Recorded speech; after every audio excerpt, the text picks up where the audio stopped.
শিলন্দা পূর্বপাড়া জামি মসজিদের উন্নয়ন কল্পে প্রথম বার্ষিকী ওয়াজ মাহফিল। উক্ত মাহফিলে প্রধান অতিথি হিসাবে আসার জন্য সদয় জ্ঞাপন করেছেন বাংলাদেশের সাবেক পৌর মেয়র, পৌর চেয়ারম্যান, সিরাজগঞ্জের কৃতি সন্তান মঞ্জুর হাসান মাহমুদ খুশি সাহেব। উক্ত মাহফিলে সভাপতির আসন অলঙ্কিত করবেন জনাব মোহাম্মদ সোহরাব আলী মণ্ডল, বিশিষ্ট সমাজসেবক শিলন্দা। উক্ত মাহফিলে প্রধান বক্তা হিসাবে যিনি তাশরিফ আনবেন আমাদের অত্যন্ত সুপরিচিত বড় ভাই হযরত মাওলানা মোহাম্মদ জাফর আহমেদ জাফরি, খতিব, বৃহত্তর বেলকুচি বাঁশবাড়িয়া কেন্দ্রীয় জামি মসজিদ, বেলকুচি, সিরাজগঞ্জ।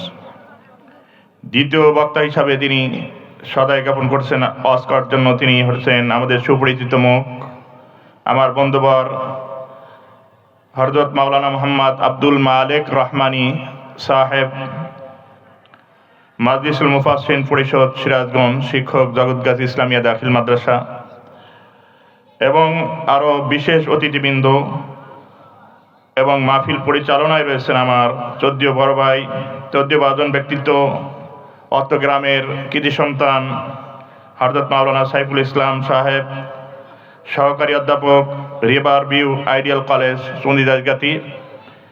আরও উপস্থিত আছেন বিশেষ অতিথি মহোদয় এবং পর্দার আড়ালে রয়েছেন পর্দানিশীন মা ও বোনেরা, উপস্থিত আছেন অত্র গ্রামের যুবক ভাইয়েরা, এবং স্টেজে বসে আছেন পিতৃতুল্য মুরব্বী একরাম, উপস্থিত আছেন কচিকাঁচা ছোট্ট বন্ধুরা এবং আমার ছাত্র ছাত্রীরা, যা আমার আওয়াজ যেখানে শুনতে পাওয়া যাচ্ছে সকলকে জানাই আমার অন্তরস্থল থেকে আন্তরিক মোবারকবাদ। আসসালামু আলাইকুম ওয়া রাহমাতুল্লাহি ওয়া বারাকাতুহু। সালাম একটু জোরে দেন, মানুষ কম, একটু সালাম জোরে দিলে মনে করবে যে আছে নাকি। একটু সালাম জোরে দেন, সালামের উত্তরটা একটু জোরে দেন। আসসালামু আলাইকুম ওয়া রাহমাতুল্লাহি ওয়া বারাকাতুহু। আর দ্বিতীয় হচ্ছে ফাঁকা জায়গাগুলো একটু পূরণ করে বসি, সকলে একটু এগিয়ে আস। মাহফিলে আসা ভয় আছে নাকি? গানের বাদ্যযন্ত্র তো সামনে দেয় বসেন। কয়েকদিন আগে নাচ গান হইলো না, মনে সামনে দেয় বসছিলেন, আর এনে মাহফিলে দেয় পিছনে বসতেছে। যেখানে সামনে বসার কথা সেখানে বসতে নাই, পাবলিক সেখানে বসবে না, যেখানে বসা যাবে না সেখানে বসবে। ঠিক আছে? কুল্লু ইনসানুন হারিসুন মিম্মা মুনিয়া, যেই জিনিসটাকে মানুষ আল্লাহ তাআলা নিষেধ করেছেন সেই জিনিসটা মানুষ আগে যায় বসে, সেটাই পছন্দ করে। ঠিক কিনা? এটা মানুষের স্বভাব। আল্লাহ তাআলা আমাদের সকলকে অশ্লীল জায়গা থেকে ফারেক করে আল্লাহ জাল্লা শানুহু আম্মান নওয়ালুহু আমাদেরকে জালিসুর রহমান জান্নাতের বাগানে বসার জন্য তৌফিক দান করেছেন। সেই মালিকের দরবারে শুকরিয়া দান বলি আলহামদুলিল্লাহ। গানের বাজারে গেলেন, গান শুনবার গেলে নেকি হবে। এখানে কোরআনের মজলিসে বসছেন, প্রত্যেকটা অক্ষরের বিনিময়ে 10টা করে নেকি আল্লাহ তাআলা দান করেন, বলেন সুবহানাল্লাহ। এরপরে শুধু তাই নয়, জালিসুর মাহফিলে বসার কারণে আল্লাহর হাবিবে কিবরিয়া জনাবে মুহাম্মদ আরবি সাল্লাল্লাহু আলাইহি সাল্লাম বলেন, বিশ্বনবী বলেন, হাফাতুহুমুল মালাইকাতু, হাজার হাজার লক্ষ লক্ষ ফেরেশতা এই মজলিসটাকে বেষ্টন করেছেন, বলেন সুবহানাল্লাহ। এখান থেকে বঞ্চিত হবে যারা, আল্লাহর রহমত থেকে মাহরুম হবে তারা। ঠিক কিনা বলেন? এই জন্য ভালো জায়গা আমাদের পছন্দ হয় না, ভালো স্থানগুলো আমাদের পছন্দ হয় না, অথচ আল্লাহ রাব্বুল আলামিন বললেন এই মজলিসের কত দাম, একবার বসে বসে সুবহানাল্লাহ পড়েছো, আলহামদুলিল্লাহ পড়েছো, রোজ মাহশারের ময়দানে ওই আমলনামাটা আল্লাহ রাব্বুল আলামিন পাহাড় পরিমাণ করে দিবে, বলেন সুবহানাল্লাহ। এজন্য আমাদের এখানে বসলে শয়তান তো এখানে পিন দেবে যে তাড়াতাড়ি চলে যায় না। ঠিক কিনা? এজন্য শয়তানকে উপেক্ষা করে এখানে কালামুল্লাহ থেকে তেলাওয়াত করেছি, সূরাতুল বাকারা থেকে, যেহেতু এটা মসজিদ, আলোচনাটাও মসজিদমুখী হওয়া উচিত। ঠিক কিনা বলেন?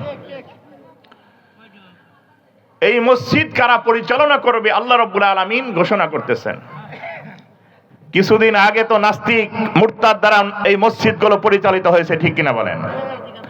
আমাদের যেই ভাগানে এই মন্ত্রী ছিল, প্রধানমন্ত্রী শেখ হাসিনা, পালানো মন্ত্রী তখন পরিচালিত হয়েছে মসজিদগুলো, পৃথিবীর সারা বাংলাদেশের মসজিদগুলো পরিচালিত হচ্ছে নাস্তিক মুরতাদ দ্বারা। আর কোন নাস্তিক মুরতাদ দ্বারা পরিচালিত হবে না, এখন পরিচালিত হবে আল্লাহর কোরআন মোতাবেক, যেটা বলেছে। ঠিক কিনা বলেন? এখন আল্লাহর কোরআন কি বলছে সেটাই ব্যক্ত করবো। আজকে আলোচনা বিষয় হলো মসজিদ নির্মাণের ফজিলত এবং এই মসজিদ আবাদ করবে কারা, এই সম্পর্কে আলোচনা করবো ইনশাআল্লাহ। শুনতে রাজি আছেন তো ইনশাআল্লাহ? আল্লাহ রাব্বুল আলামিন পৃথিবীর ভিতরে আল্লাহ রাব্বুল আলামিন সর্বপ্রথম কোন কারখানা আর ফ্যাক্টরি তৈরি করেন নাই। আল্লাহ রাব্বুল আলামিন পৃথিবীর ভিতরে সর্বপ্রথম আল্লাহ রাব্বুল আলামিন মসজিদ নির্মাণ করার নির্দেশ দিয়েছেন। বলেন সুবহানাল্লাহ। আল্লাহর কোরআন কি বলে মসজিদ সম্পর্কে? আল্লাহ রাব্বুল আলামিন ঘোষণা করেন, সর্বপ্রথম কোন দুনিয়ার ভিতরে কোন চাষাবাদের কোনো কথা বলেন নাই, ফ্যাক্টরির কথা বলেন নাই। এই পৃথিবীর ভিতরে যে সমস্ত কিছু সৃষ্টি হয়েছে প্রকৌশলীর কথা বলেন নাই। আল্লাহ রাব্বুল আলামিন সর্বপ্রথম যেটা সৃষ্টি করলেন সেটা হলো ইবাদতের ঘর। বলেন সুবহানাল্লাহ। আল্লাহ রাব্বুল আলামিন বিশ্বনবী পয়গম্বরকে জানিয়ে দিলেন, হে মুহাম্মদ, আপনি ঘোষণা করে দেন, সমস্ত আরববাসীদের জন্য ঘোষণা করে দেন যে সর্বপ্রথম আমি আল্লাহ রাব্বুল আলামিন যেই জিনিসটা নির্মাণ করে দিলাম সেটা হলো তোমাদের ইবাদতের ঘর। বলেন সুবহানাল্লাহ। আল্লাহ তাআলা ঘোষণা করতেছেন, কি ঘোষণা করেন? ইন্না আউয়ালা বাইতিন বুদিয়া লিন-নাসি লাল্লাযী বিবাক্কাতা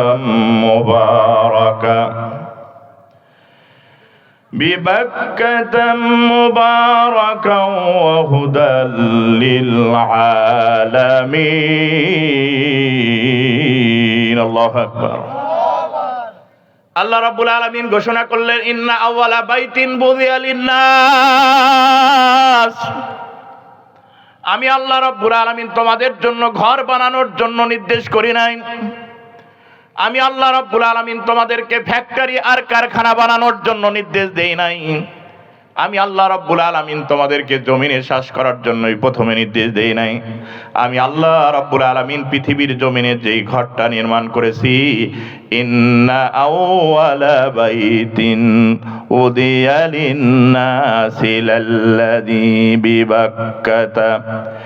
বিবাক্কাতা মুবারাকা ওয়া হুদাল লিল আলামিন। আল্লাহু আকবার বলেন। আল্লাহ রাব্বুল আলামিন ঘোষণা করলেন, পৃথিবীর জমিনে সর্বপ্রথম আমি আল্লাহ রাব্বুল আলামিন কাবা ঘরকে নির্মাণ করেছি। বলেন সুবহানাল্লাহ। এই কাবা ঘর সর্বপ্রথম ঘর হলো পৃথিবীর জমিনে সর্বপ্রথম আল্লাহর ঘর।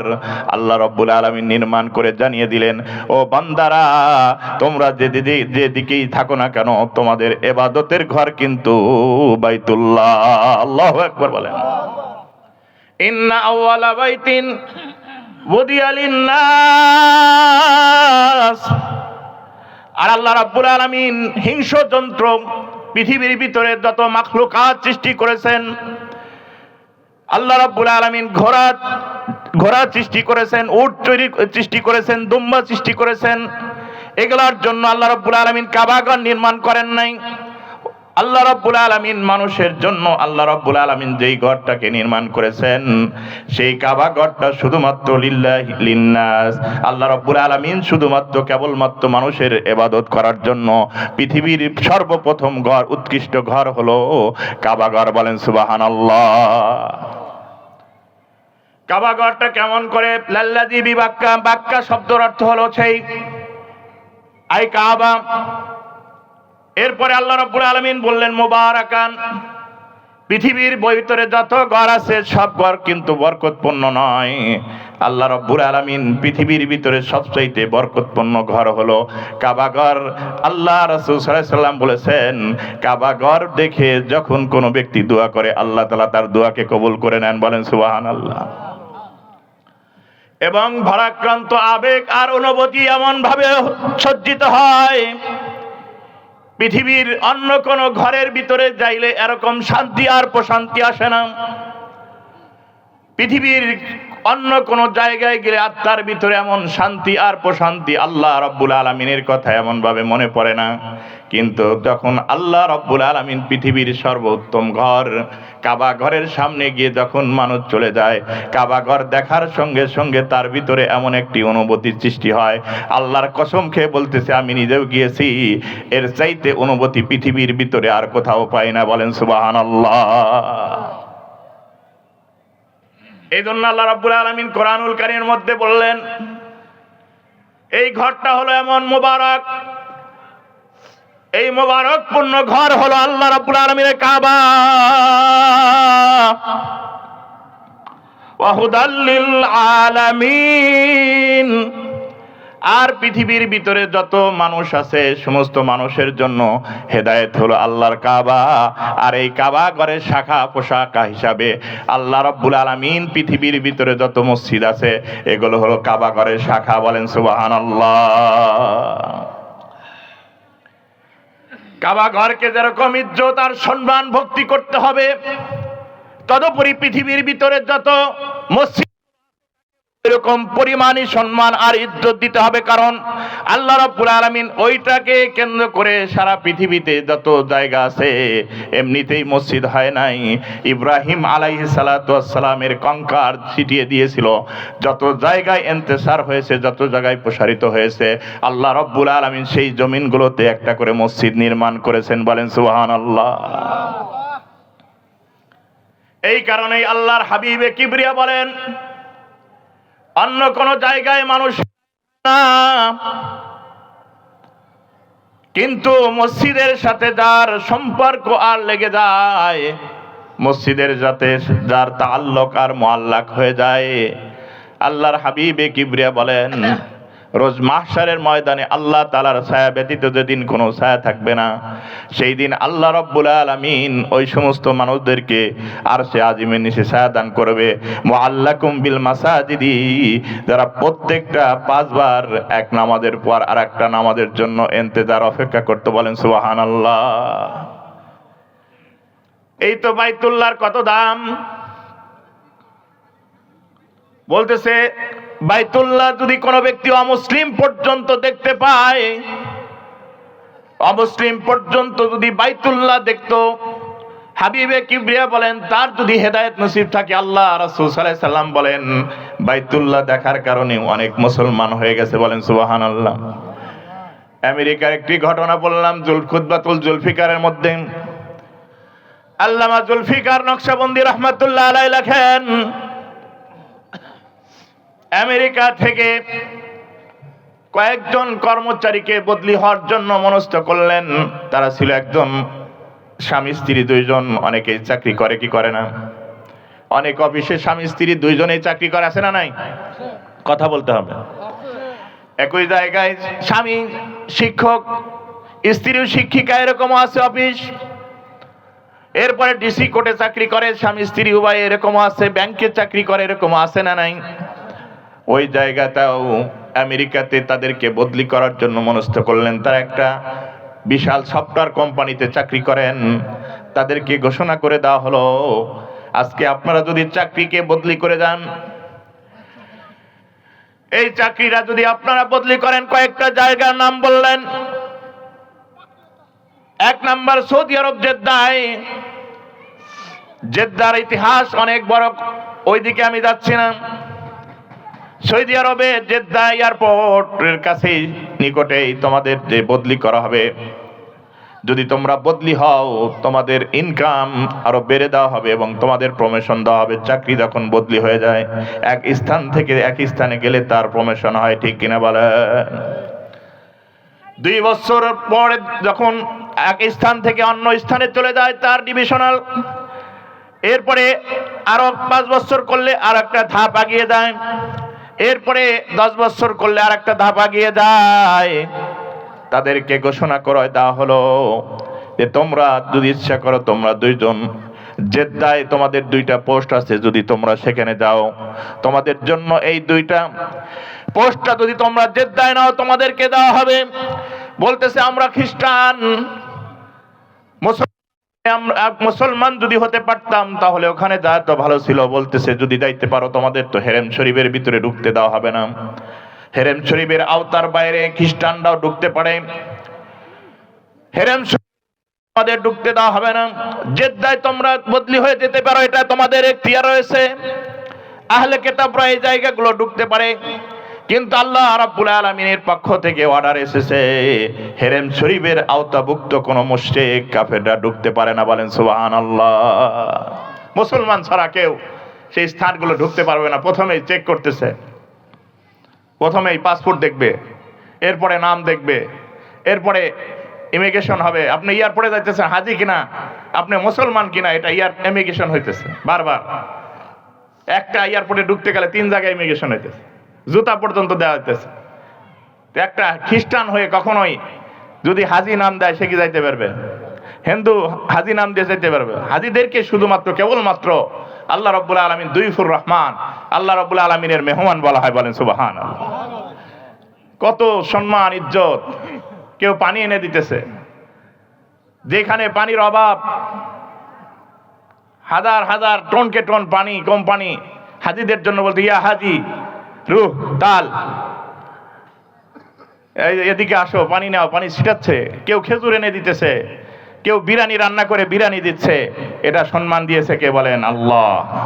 হাজিদের দুইফুর রহমান, আল্লাহর মেহমান বলা হয়।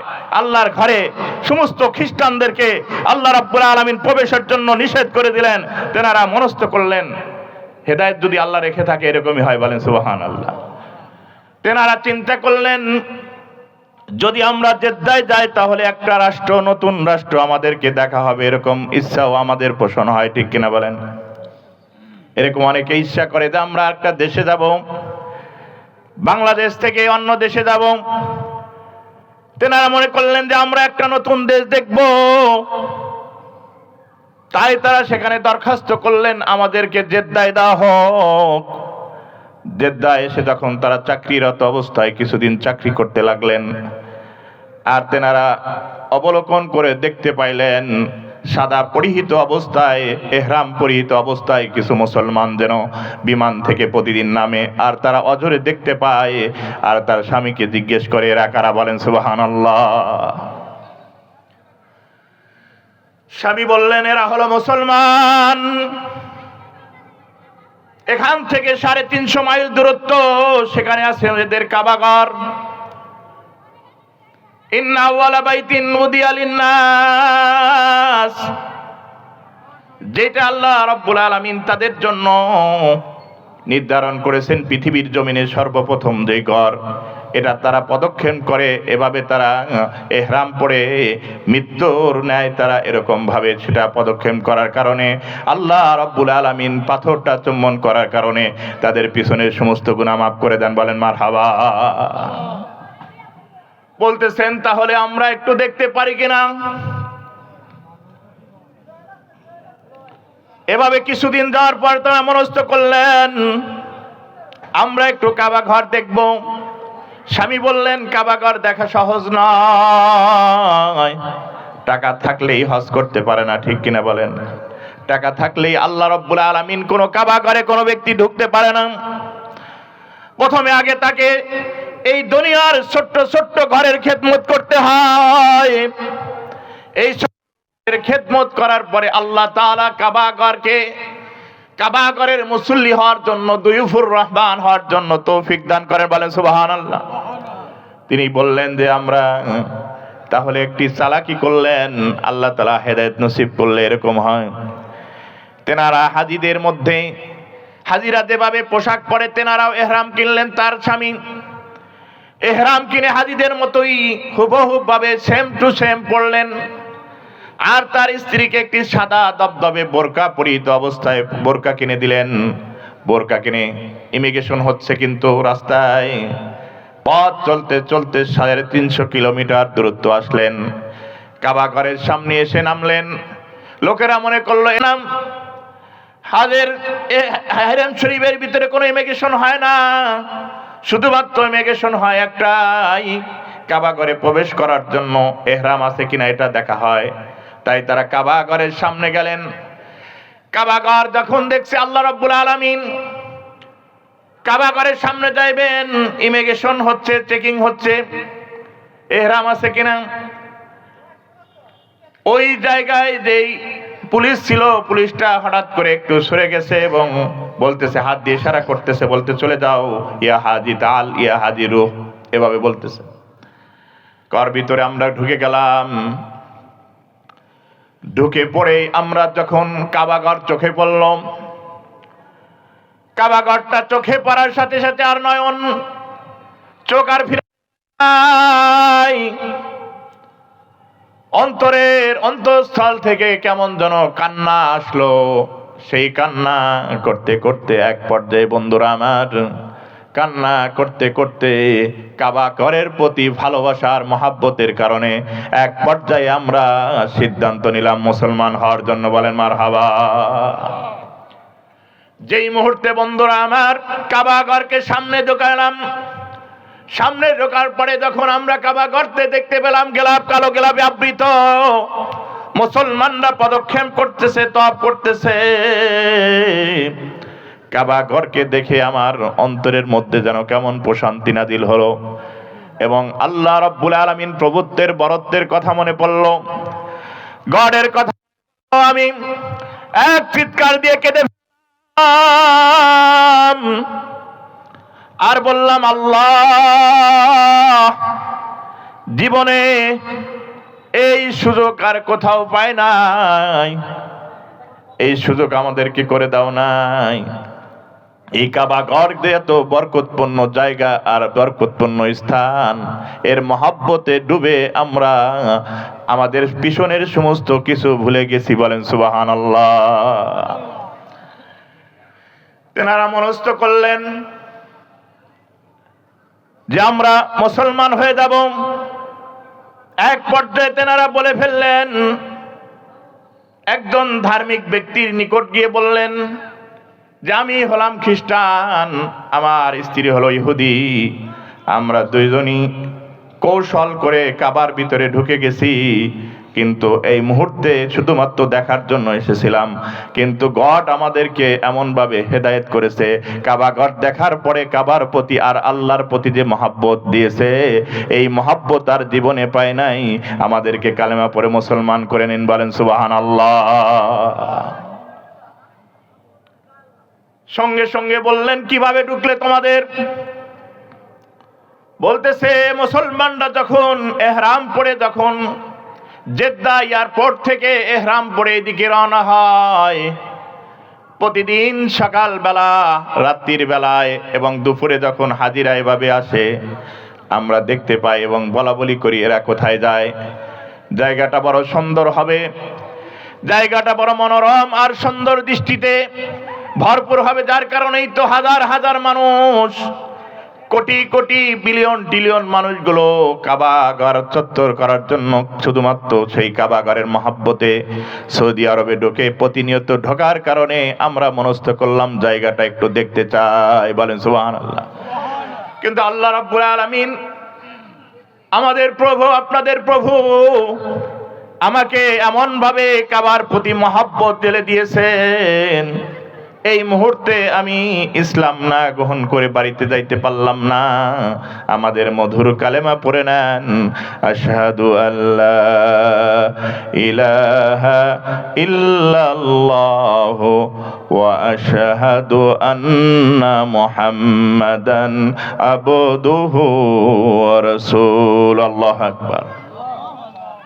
কেবলমাত্র কাবা ঘরের মহব্বতের কারণে তিনি ইসলাম গ্রহণ করলেন। গ্রহণ করার পরে তাকে জিজ্ঞেস করা হয়েছিল, একজন মুসলিম নারীর পাশেই তিনি বাসা নিয়ে থাকেন, তিনি বললেন তিনি যখন মুসলমান হওয়ার পরে নামাজগুলো পড়তেছে, নামাজটাও যেন সুন্দর হইতেছে, নামাজটা পড়তেছে ধীর গতিতে, ধীরস্থিরভাবে পর্দা করতে সুন্দরভাবে, এবং সুন্দরভাবে ইসলামের যে শালীনতা বজায় রেখে পর্দা করা দরকার ওইভাবে চলাফেরা করার কারণে মুসলিম নারী তাকে দেখে অবাক হয়ে বললেন যে আপনি এমন ভাবে নামাজ আদায় করেন, আপনাকে দেখে মনে হয় এত সুন্দর নামাজ আর কেউ পড়ে না। এর রহস্য কি জানতে পারি? আপনি যেভাবে ওযু করেন এভাবে ওযু আর কেউ করতে পারে না, আপনি যেভাবে সেজদা করেন এভাবে কোনো মুসলিম সেজদা দেয় না। বলতেছে, তাহলে সমস্ত ঘটনা তাকে খুলে বললেন যে আল্লাহ রাব্বুল আলামিন, আমরা খ্রিস্টান আর ইহুদি ছিলাম, আমার প্রভু আমাদেরকে কাবা ঘরের বরকতে আমাদেরকে মুসলমান করে দিয়েছে। বলেন সুবহানাল্লাহ। সেই পৃথিবীর জমিনে কাবা ঘরের শাখা পোশাকা হলো সারা পৃথিবীর যত মসজিদ রয়েছে, বলেন সুবহানাল্লাহ। এই মসজিদের সাথে যাদের মহব্বত আর ভালোবাসা হবে, কাবা ঘরের সাথে তাদেরকে সম্পর্ক লাগিয়ে দিবেন আল্লাহ। সুবহানাল্লাহ বলেন। প্রথমে কি প্রমোশন আগে পায়? আগে দারোয়ানের চাকরি করে, এরপরে ক্লার্ক হয়, এরপরে একটু উপরে যায়। তদুপরি পৃথিবীর ভিতরে যত মসজিদ রয়েছে, মসজিদের খাদেম যারা হবে, মসজিদের যারা মুসল্লি হবে, ধীরে ধীরে আস্তে আস্তে আল্লাহ রাব্বুল আলামিন এই মসজিদকে খেদমত করার কারণে আল্লাহ তাআলা তাদেরকে খানায় কাবার সেই মুসল্লি বানিয়ে নেবেন। বলেন সুবহানাল্লাহ।